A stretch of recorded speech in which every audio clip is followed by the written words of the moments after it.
Guys, good morning, good morning. Kabuting ding, eto.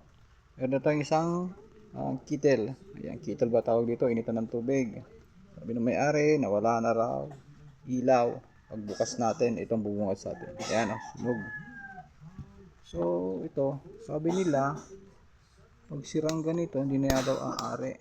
Pero, susubukan nating i-repair. So, ang gagawin natin dito guys ay tatanggalin natin tong switch. Ito. Maring nagdikit lang ito. Ayan, sunog yun. Sunog siya. Subukan natin. Baho. Ayan. Tatanggalin natin ito. Tapos guys, gagamitin natin ito ng tester.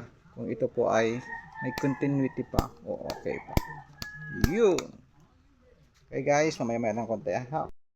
Guys, ito nga ho, tinagyan natin ng terminal. Ayan. Ayan.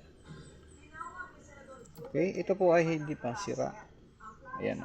Okay pa po siya. Tinester na po natin yan. Ay okay pa po. Ayan.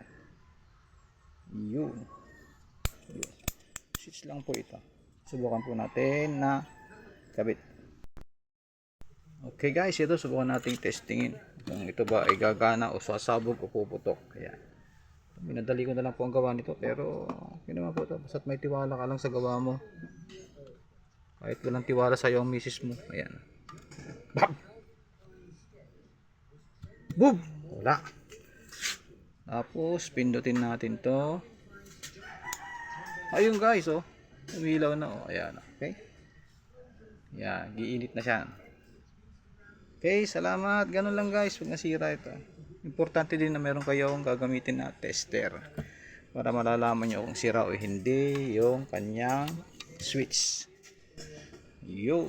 Bali meron tayong ginawa nga dito guys, oh. Sira na ito, pero lagyan ko lang ng baterya. Ginamit lang natin to as tester para sa mga continuity. Ayan guys, oh. Device lang yan, yan. Ayan. Ayun, oh. Ayan guys, gumagalaw, oh. Ayun, oh. Yan. Pang continuity ko lang yan. Ito naman pang pang reading. Kaya okay na guys, ganyan lang ang gawin ninyo. Ito, oh. Okay na yan, kakabit na natin.